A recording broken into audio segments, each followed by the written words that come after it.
Ukraine युद्ध में busy रूस भारत पर जान लुटाने को तैयार। यूएनएससी में भारत के वीटो के लिए रूस ने छेड़ दी बड़ी जंग। इस बार आखिरी रास्ते के रोड़े चीन को भी निपटा देगा रूस। वहीं इधर भारत को Su-75 योद्धा सौंपने का रूस कर चुका है फैसला।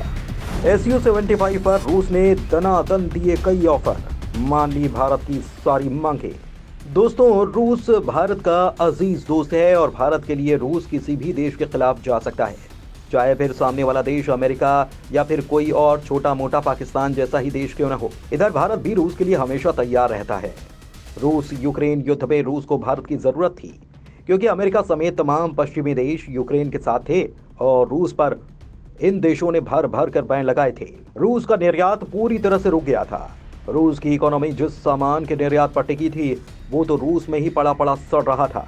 अमेरिका के दबाव के चलते कोई भी देश जब रूस का कच्चा तेल, गैस या फिर दूसरा सामान लेने के लिए तैयार नहीं हुआ और यूक्रेन के साथ युद्ध में फंसे रूस की अर्थव्यवस्था बर्बाद होने लगी, तब वो भारत ही देश था जिसने अमेरिका की धमकियों के बावजूद रूस से इतना कच्चा तेल खरीदा और रूस को इतना सारा पैसा दिया कि रूस अब तक यूक्रेन युद्ध में मजबूती से टिका हुआ है। इसलिए न तो रूस भारत का एहसान भूल सकता है और न ही भारत रूस का। बात चाहे S-400 सिस्टम के समय डिलीवरी देने की बात हो या फिर रूस के सबसे अहम शहर व्लादिवोस्तोक में चीन की नज़रों के बाद भी भारत को अपना सैटेलाइट सिटी देने के लिए ऑफर करना और ज़मीन देने की बात कहना, रूस ने हर बार भारत से दोस्ती निभाई है। हालांकि रूस चीन के साथ मित्रवत संबंध रखता है, फिर भी रूस भारत को ही ज़्यादा अहमियत देता आया है। लेकिन भारत और चीन के बीच ज़्यादा पंगा चलता रहता है। बात चाहे LAC पर तनाव की हो, हिंद महासागर में चीनी युद्धपोत की आवाजाही की हो, भारत पर जासूसी करने की बात हो या फिर मालदीव जैसे देशों को भारत के खिलाफ उकसाना हो, चीन लगातार भारत के विरोधी हथकंडे अपनाता रहा है। दोस्तों, अब भारत दो तरह के ताज़ा खतरों का सामना कर रहा है, जिसमें पहला है 5वीं पीढ़ी के फाइटर जेट। चीन के पास J-20 नाम की 5वीं पीढ़ी का जो विमान है पहले से है, लेकिन अब ज्यादा बड़ी दिक्कत ये हो गई कि चीन के बाद उसका गुलाम पाकिस्तान भी चीन से J-20 का ही नया रूप J-31 ले रहा है, जो 5वीं पीढ़ी का है। अब पाकिस्तान बॉर्डर पर 5वीं पीढ़ी का योद्धा खड़ा कर लिया गया तो भारत के लिए खतरे की घंटी है, क्योंकि भारत के पास फिलहाल कोई विमान नहीं जो कि 5वीं पीढ़ी का हो, और जो भारत बना रहा है 5वीं पीढ़ी का M का, उसमें अभी बहुत वक्त लगने वाला है। लिहाजा भारत ने फैसला किया है कि वो एक 5वीं पीढ़ी या फिर 5वीं प्लस जनरेशन का योद्धा खरीदेगा और इसके लिए भारत अमेरिका, फ्रांस और ब्रिटेन के साथ बातचीत भी कर रहा है। ऐसे में रूस ने भी भारत को अपना एक 5वीं पीढ़ी का सुपर योद्धा ऑफर कर दिया है। भारत के लिए प्लस पॉइंट यह है कि रूस ने इस विमान की कीमत को काफ़ी कम कर दिया है। दोस्तों, हम आपको रूस की इस गुड न्यूज़ को तो बताएंगे ही, साथ ही एक और गुड न्यूज़ आपको बताएंगे जो रूस ने भारत को विश्व मंच को लेकर दी है। दरअसल दोस्तों, यूएनएससी में भारत को वीटो पावर दिलाने और इस संगठन का परमानेंट मेंबर बनाने के लिए रूस लगातार प्रयास कर रहा है और जो P5 नेशन है उन्हें ये बात मनाने के लिए लगातार जोर दे रहा है कि बिना किसी शर्त के भारत को यूएनएससी का परमानेंट मेंबर बना दिया जाए। और आज इसको लेकर एक बहुत बड़ी खबर सामने आई। दोस्तों, हम आपको दोनों खबर विस्तार से बताएंगे, लेकिन उससे पहले आप भारत रूस की दोस्ती के लिए वीडियो पर अपना एक लाइक जरूर कर लीजिए और साथ ही हमें रूस भारत की दोस्ती को लेकर अपनी तरफ से कमेंट सेक्शन में लिखकर जरूर बताइए।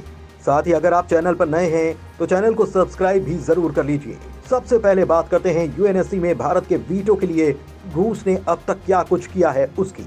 यूएनएससी में भारत के वीटो के लिए फिर से दहाड़ा रूस। इस बार आर पार की जंग के मूड में लग रहे पुतिन। दोस्तों, यूक्रेन के साथ जंग में बिजी रूस ने एक बार फिर से यूएनएससी में भारत के वीटो के लिए जंग छेड़ दी है। आपको बता दें कि रूस ने एक बार फिर से संयुक्त राष्ट्र सुरक्षा परिषद यानी कि यूएनएससी में भारत की स्थायी सदस्यता का समर्थन कर दिया है। भारत के पुराने और भरोसेमंद सहयोगी रूस की ओर से कहा गया कि इंडिया और ब्राजील की स्थायी सीटों की मांग जायज है और वो इसका पूरी तरह से समर्थन करता है। संयुक्त राष्ट्र में रूस के स्थायी प्रतिनिधि गेनेडी गैटिलोव ने कहा कि संयुक्त राष्ट्र सुरक्षा परिषद में सुधारों की बात की जा रही है। ऐसे में भारत को भी उचित स्थान दिलाने के लिए हम बड़ा प्रयास कर रहे हैं।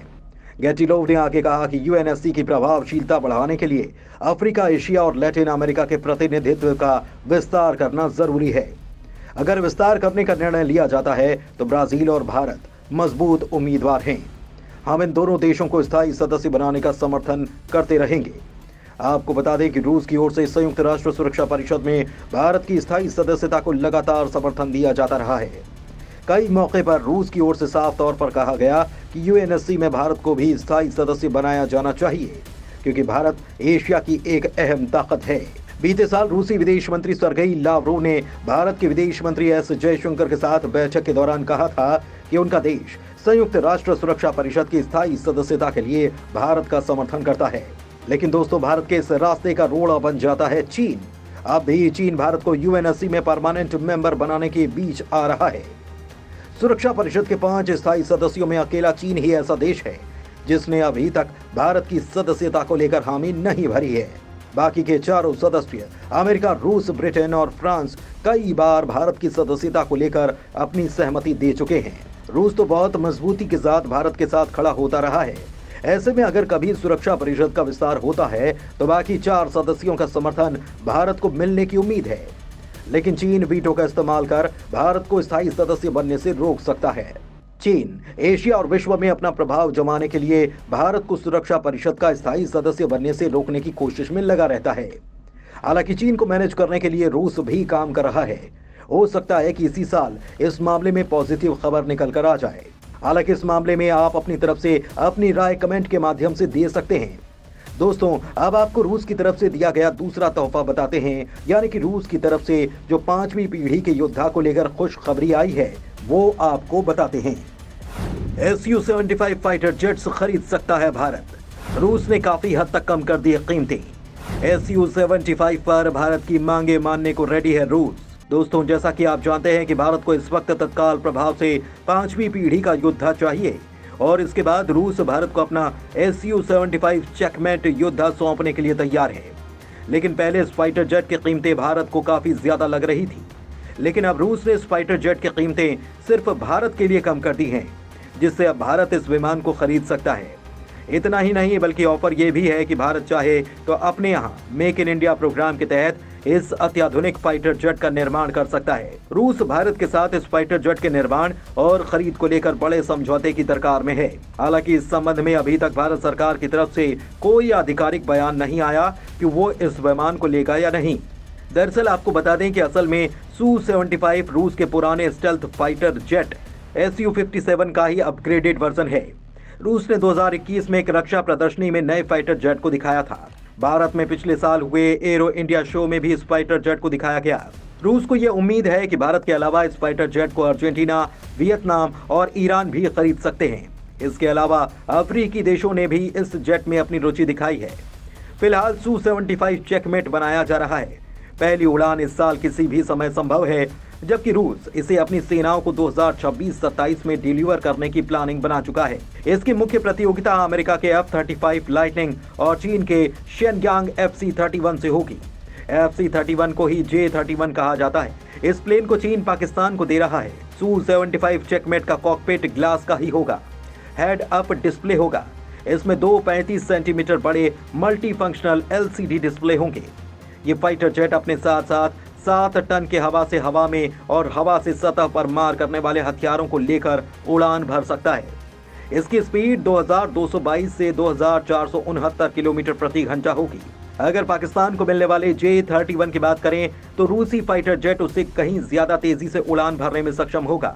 पाकिस्तानी फाइटर जेट 2205 किलोमीटर प्रति घंटे की रफ्तार से उड़ान भर सकता है। अगर भारत के द्वारा विकसित किए जा रहे एमका की बात करें तो वो 2600 किलोमीटर प्रति घंटे की रफ्तार से उड़ान भरेगा। चीन और पाकिस्तान का J-31 स्टेल्थ फाइटर जेट अधिकतम 1900 किलोमीटर की रेंज रखता है, जबकि रूसी फाइटर जेट Su-75 चेकमेट की रेंज 3000 किलोमीटर बताई जा रही है। वहीं भारतीय एमका की रेंज 3240 किलोमीटर होगी। Su-75 चेकमेट, FC-31, J-31 और एमका तीनों ही फाइटर जेट को सिर्फ एक ही पायलट उड़ाएगा। रूस के Su-75 चेकमेट फाइटर जेट में किस प्रकार और कितने तरह के हथियार लग सकते हैं, इसकी जानकारी फिलहाल नहीं है। साथ ही ये जानकारी भी नहीं कि उसका आकार, वजन, ऊंचाई वगैरह कितनी है।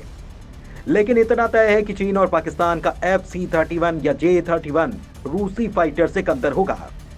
भारत का एमका इन दोनों फाइटर जेट्स की तुलना में कहीं ज्यादा बेहतर, एडवांस, घातक और तेज होने वाला है। धन्यवाद।